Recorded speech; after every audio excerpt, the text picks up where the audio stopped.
Utang pemerintah Indonesia kini berada di kisaran 40% terhadap produk domestik bruto atau PDB. Namun, apakah angka itu berarti kondisi fiskal Indonesia masih aman? Menurut Kepala Ekonomi Bank Indonesia, jawabannya tidak sesederhana melihat persentase utang semata. Yang lebih penting justru adalah kemampuan pemerintah membayar utang dan bagaimana utang tersebut digunakan. Lalu, mengapa Indonesia tidak bisa disamakan dengan negara seperti Jepang, Amerika Serikat, atau Singapura?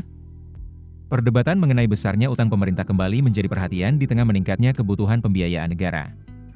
Namun, Kepala Ekonomi Bank Indonesia, Juniman, mengingatkan bahwa rasio utang pemerintah terhadap produk domestik bruto atau PDB tidak boleh dipandang secara sederhana. Menurutnya, rasio utang Indonesia yang berada di kisaran 40% terhadap PDB perlu dilihat bersamaan dengan kemampuan pemerintah dalam membayar utang serta kualitas penggunaan utang tersebut.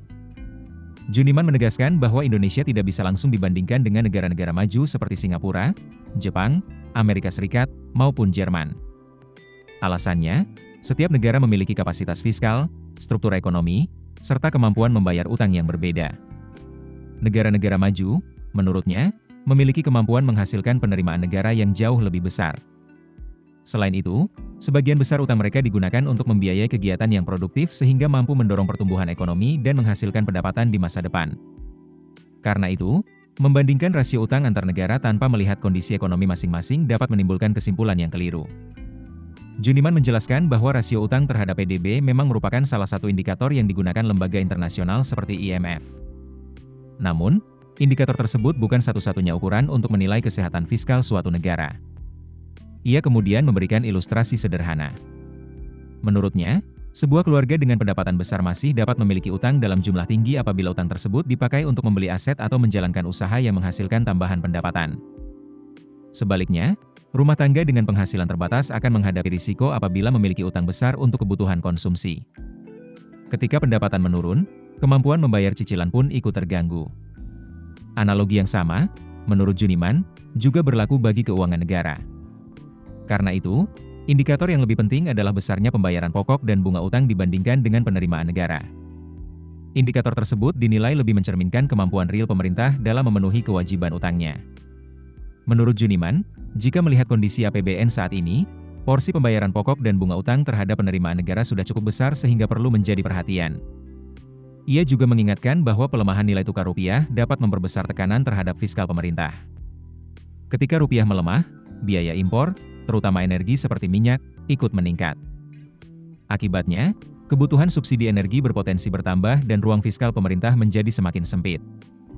Dalam kondisi seperti itu, kemampuan pemerintah membayar utang juga dapat ikut tertekan. Karena itu, Juniman menilai pemerintah perlu berhati-hati apabila ingin terus menambah utang di tengah ruang fiskal yang semakin terbatas. Menurutnya, peningkatan utang tanpa diikuti peningkatan kapasitas ekonomi hanya akan memperbesar beban pembayaran pada masa mendatang. Selain besarnya utang, Juniman juga menyoroti bagaimana utang tersebut digunakan. Ia menilai sebagian tambahan utang Indonesia masih banyak dipakai untuk membiayai defisit yang bersifat konsumtif. Belanja seperti subsidi, bantuan sosial, maupun berbagai program konsumsi memang memberikan manfaat bagi masyarakat. Namun, dampaknya terhadap peningkatan kapasitas ekonomi jangka panjang dinilai tidak sebesar investasi produktif. Sebaliknya, investasi pada pembangunan infrastruktur, industrialisasi, maupun proyek yang meningkatkan produktivitas ekonomi dinilai mampu menciptakan pertumbuhan ekonomi yang lebih berkelanjutan. Menurut Juniman, disinilah letak perbedaan utama antara Indonesia dengan negara-negara seperti Jepang, Singapura, dan Amerika Serikat. Negara-negara tersebut lebih banyak menggunakan utangnya untuk kegiatan yang mampu meningkatkan produktivitas, memperkuat daya saing ekonomi, dan menghasilkan penerimaan pada masa depan. Karena itu, Juniman menekankan bahwa yang terpenting bukan hanya menjaga rasio utang tetap rendah, tetapi juga memastikan setiap utang yang diambil benar-benar memberikan manfaat ekonomi yang lebih besar dibandingkan beban yang harus dibayar di kemudian hari. Bagaimana menurut Anda?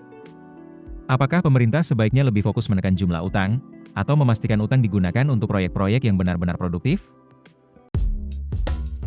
Keputusan bisnis terbaik datang dari data, bukan tebakan. Mudah berlangganan Business Insight dengan subscribe with Google.